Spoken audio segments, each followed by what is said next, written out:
जब रज़ा ख्वाबे गिरा से सर उठाए, दौलते दीदार इश्क़े मुस्तफ़ा का साथ। अस्सलामु अलैकुम रहमतुल्लाहि व बरकातुहू। अस्सलातु वस्सलामु अलैका या रसूल अल्लाह, अस्सलातु वस्सलामु अलैका या नूर अल्लाह सल्लल्लाहु तआला अलैहि वसल्लम। मेरे प्यारे आका सल्लल्लाहु तआला अलैहि वसल्लम के प्यारे दीवानों, गुज़िश्ता की वीडियो में आपने देखा था कि मिर्ज़ा अली इंजीनियर जिसने अपनी वीडियो में कुछ धोखे दिए हैं, तो मैंने कुछ धोखों का जवाब गुज़िश्ता वीडियो में दे दिया था, जिस वीडियो का नाम है क्या बरेलवी नया फ़िरक़ा है। अब आगे के जो एतराज़ है मिर्ज़ा अली इंजीनियर के, आज उसका मुख्तसर जवाब दे रहा हूँ।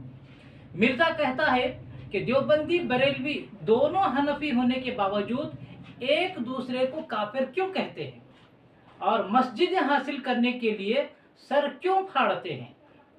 तो उसका जवाब ये है, मैंने गुज़िश्ता वीडियो में कह दिया था कि हकीकत में अहले सुन्नत व जमात जिसकी पहचान आजकल बरेलवी मजहब के तौर पे की जाती है या उन्हें बरेलवी कहा जाता है, ये मसलक बरेलवी या मसलक अहले सुन्नत ये इश्क़ रसूल का मसलक है, इश्क़ अहले बैत अत्हार का मसलक है, इश्क़ सहाबा का मसलक है, इश्क़ औलिया का मसलक है, मोहब्बत औलिया का मसलक है। इसमें बुजुर्गान दीन का अदब सिखाया जाता है, औलिया कराम का अदब बताया जाता है, सहाबा कराम का अहले बैत अत्हार का अदब सिखाया जाता है, मुहद्दिसीन मुफस्सिरीन का अदब सिखलाया जाता है।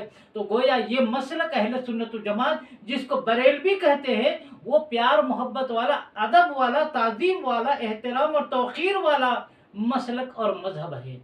मेरे प्यारे आका अलैहिस्सलातु वस्सलाम के प्यारे दीवानों, आला हजरत ने न किसी की गुस्ताखी की है, न किसी की शान में बेअदबी की है, न उन्होंने कोई नया अकीदा ईजाद किया है। ये प्यार मोहब्बत वाला मसलक है, बरेलवी मसलक। जबकि देवबंदियों ने हनफी होने का दावा करने के बावजूद अल्लाह व रसूल की शान में गुस्ताखी की है, जिसकी वजह से उलमा ने उन पर कुफ्र का फतवा लगाया है। बरेलवी और देवबंदी में फ़र्क ये है, दोनों हनफी हैं, लेकिन बरेलवी मजहब इश्क़ रसूल, इश्क़ सहाबा, इश्क़ औलिया का मसलक है। यहाँ पर हर एक का अदब सिखाया जाता है। लेकिन देवबंदी हनफी होने के बावजूद भी अल्लाह और रसूल की शान में गुस्ताखी करने की वजह से उलमा कराम ने, जिन अकाबिरीन देवबंद ने अल्लाह और रसूल की शान में गुस्ताखी की, उन पर कुफ्र का फतवा लगाया। तो ये आला हजरत ने कोई कुफ्र नहीं किया, लेकिन देवबंदियों ने अल्लाह रसूल की शान में गुस्ताखी करके कुफ्र का इर्तिकाब किया है, इसीलिए उन पर कुफ्र का फतवा लगा है।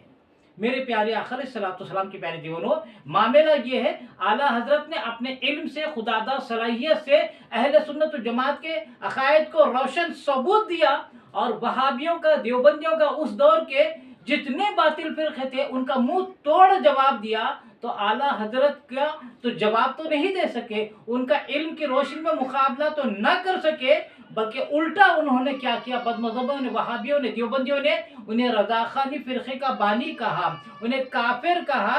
ये उनके हसद में उन्होंने किया, जबकि आला हजरत ने कोई कुफ्र नहीं किया, ना कोई अक़ीदा ईजाद किया नया, और न किसी अल्लाह रसूल की शान में गुस्ताखी की।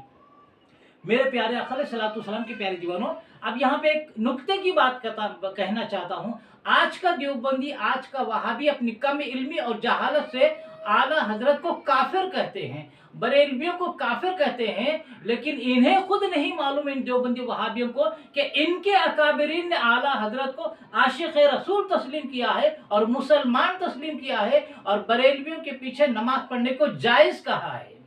अब आज के जो जाहिल देवबंदी वहाबी आला हजरत को काफिर कहते हैं, बरेलवियों को काफिर कहते हैं, एक लम्हे के लिए उन्हें यह फैसला करना चाहिए, अगर आला हजरत नौज़ुबिल्लाह मिन ज़ालिक काफिर थे तो उनको मुसलमान तस्लीम करके इनके अकाबिर क्या हुए। और आला हजरत मुसलमान है और आशिक़ रसूल है, हकीकत में आला हजरत मुसलमान है, लेकिन इनको ये जो काफिर कहते हैं आज के देवबंदी जाहिल, तो आला हजरत जैसी शख्सियत को काफिर कह के ये किस तरफ चले गए। या तो इनके अकाबिर सही है या तो ये सही है, इन दोनों में से फैसला कौन सही है कौन गलत है इनको करना चाहिए। मेरे प्यारे आका अलैहिस्सलाम के प्यारे दीवानों, और मस्जिदों पर कब्जे की जहाँ तक बात आती है, ये मिर्जा कहता है मस्जिदों पर कब्जे करने के लिए आपस में सर क्यों फाड़ते हैं। तो बात दरअसल ये है कि सारे बर सग़ीर में हर मुसलमान का मुशाहिदा है कि सारे बर सग़ीर हिंदुस्तान, पाकिस्तान, बांग्लादेश में जितने सुन्नी मसाजिद होते हैं उन पर देवबंदी वहाबी कब्जा करने के लिए पहले तबलीगी जमात के जरिए खामोश मुहिम चलाते हैं। उसके बाद जब उस मस्जिद में कुछ अपने हमनवा जमा हो जाते हैं तो वहां पर उस मस्जिद पर कब्जा करने के लिए देवबंदी वहाबी फितना फिता झगड़ा फसाद करते हैं और मस्जिद पर कब्जा करके वहाबियत फैलाते हैं। लेकिन उल्टा चोर कोतवाल को डांटे के माने वहाबी ये सुन्नियों को बदनाम करते हैं कि सुन्नी झगड़ालू है, सुन्नी फितना परवर है। यानी जुल्म सुन्नियों पर किया जाता है, सुन्नियों की मस्जिदों पर कब्जा किया जाता है, लेकिन बदनाम सुन्नियों को किया जाता है। मेरे प्यारे आका अलैहिस्सलाम के प्यारे दीवानों, और मिर्जा कहता है आज के देवबंदी बरेलवी कहते हैं कि आज के हनफी खराब है। ये जो लड़ाई झगड़ा आज के हनफी खराब है, पहले के हनफी अच्छे थे। लेकिन फिर कहता है कि 400 साल तक काबे को 4 फिरकों में बांटा हुआ था, और फिर भी ये कहते हैं, और फिर भी ये लोग ये कहते हैं कि उम्मत को वो लोग यानी गुज़िश्ता के लोग जोड़े हुए थे, लेकिन फिर वो एक दूसरे के पीछे नमाज नहीं पढ़ते थे। काबतुल्लाह में जो 4 मुसल्ले थे, मिर्जा उन पर ताना करते हुए कहता है कि एक दूसरे के पीछे नमाज नहीं पढ़ते थे। अल्लाह एक है, रसूल एक है, कुरान एक है, फिर ये इमाम क्या कर रहे थे। मतलब बाद में गड़बड़ हुई, ये मिर्जा एतराज करता है। तो मेरे प्यारे आका अलैहिस्सलाम के प्यारे दीवानों, ये बहुत बड़ा धोखा है आज के दौर का, और इस धोखे में कई लोग मुब्तला होकर अपना बरसों प्यारा अकीदा सही छोड़कर बदअकीदगी इख्तियार कर रहे हैं।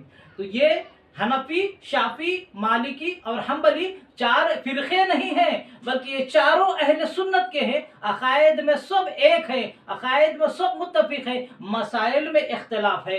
मेरे प्यारे आका अलैहिस्सलाम के प्यारे दीवानों, और उलमा फरमाते हैं अकीदा अगर सही है, अकीदा सुन्नी सही लगता कोई मुसलमान है तो वो मसाइल में किसी भी एक इमाम की पैरवी कर सकता है। इसीलिए इन वहाबी देवबंदियों के पैदा होने से पहले 1200 साल से सारी उम्मत मुस्लिमा तखलीद पर मुत्तफिक थी। कोई शाफई था, कोई हम्बली था, कोई मालिकी थे, कोई हनफी था, लेकिन सब एक दूसरे के इमाम का एहतराम करते थे। मुखल्लिदों में कोई झगड़ा फिसाद नहीं था, ना हनफी शाफई को बुरा बोलता था, ना शाफई हनफी को बुरा बोलता था, ना हम्बली मालिकी को बुरा बोलता था, ना मालिकी हम्बली को बुरा बोलता था। हर मजहब वाला अपने इमाम की पैरवी करता, लेकिन दूसरों का अदब करता, दूसरों का एहतराम करता। लेकिन असल में इख्तिलाफ इन देवबंदियों ने पैदा किया। हनफी है ये, मुखल्लिद होने का दावा करते हैं, इमाम आदम को मानने का दावा करते हैं, लेकिन इन्होंने अल्लाह व रसूल की शान में गुस्ताखी करके कुफ्र का इर्तिकाब किया और वहाबियाना अकायद इख्तियार करके घर घर झगड़ा फसाद पैदा कर दिया।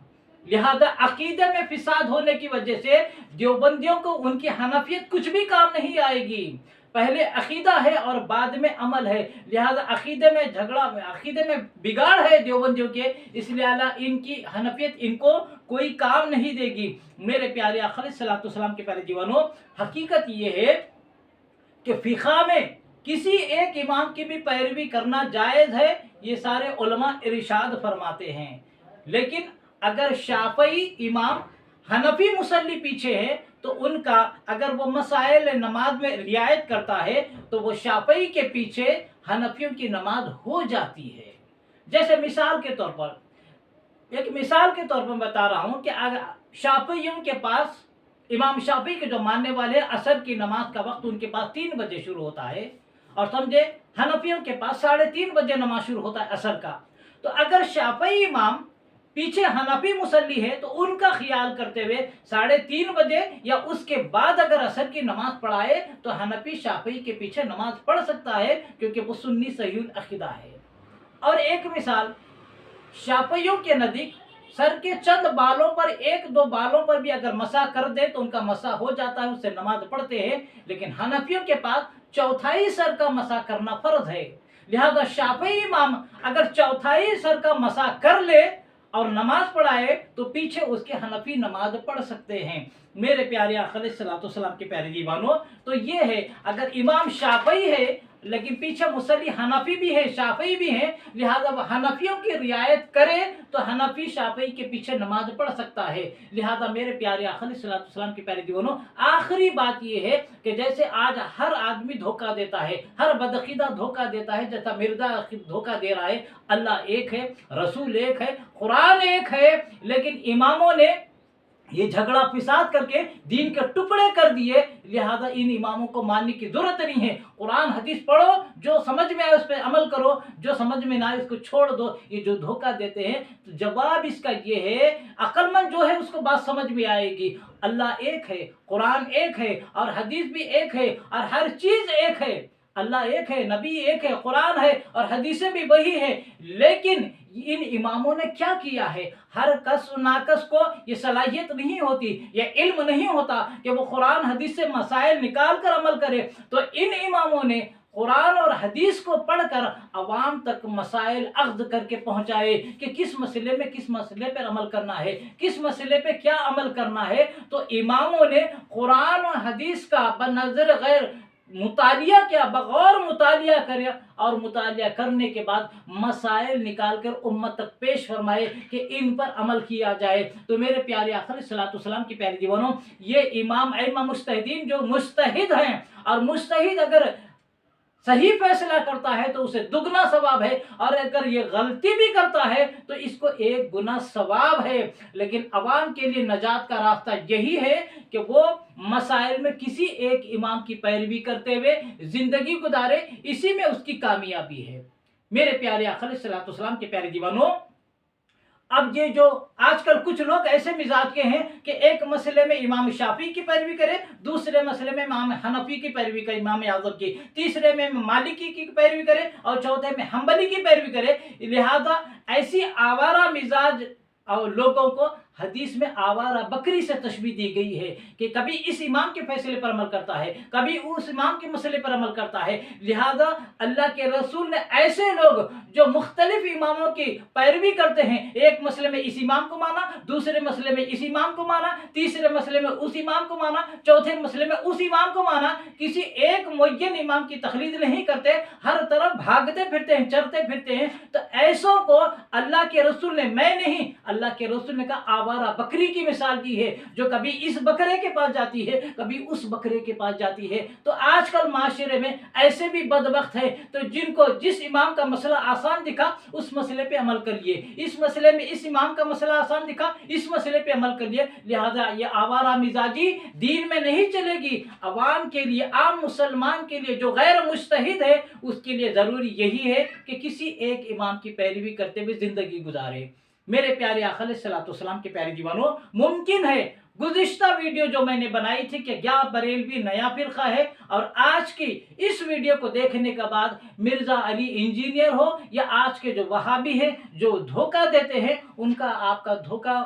आपको उनका धोखा आसानी से समझ में आ गया होगा, और इसका जवाब भी आपको मिल चुका होगा। लिहाजा ऐसे लोगों से होशियार रहें और ईमान बचाएं, क्योंकि ये कुर्ब क़ियामत का ज़माना है और फितनों का दौर है। मैं तमाम मुसलमानों से गुजारिश करता हूँ, बिलखुसूस उन मुसलमानों से जिन्होंने मेरे चैनल को सब्सक्राइब नहीं किया, मेरे चैनल मोहम्मद हफीज़ अहमद खान रज़वी को आप सब्सक्राइब फरमा लें, और मेरे वीडियोस अगर पसंद आते हैं तो लाइक करने के अलावा सदक़े जारिया के तौर पर ज़्यादा से ज़्यादा शेयर फरमाएं, और कमेंट्स के ज़रिए अपनी राय का इजहार करना ना भूलें। अल्लाह तबारक व तआला से दुआ है कि रब तबारक व तआला हमें इश्क़ रसूल में जीने और मरने की तौफीक अता फरमाए, रसूल आज़म सल्लल्लाहु अलैहि वसल्लम की सच्ची मोहब्बत नसीब फरमाए, और मरते दम तक बुजुर्गान दीन औलिया किराम के नक्श कदम पर चलने की तौफीक अता फरमाए, और खातिमा फरमाए तो ईमान पर खातिमा अता फरमाए। वमा अलैना इल्लल बलागुल मुबीन। अस्सलामु अलैकुम रहमतुल्लाहि व बरकातुहू।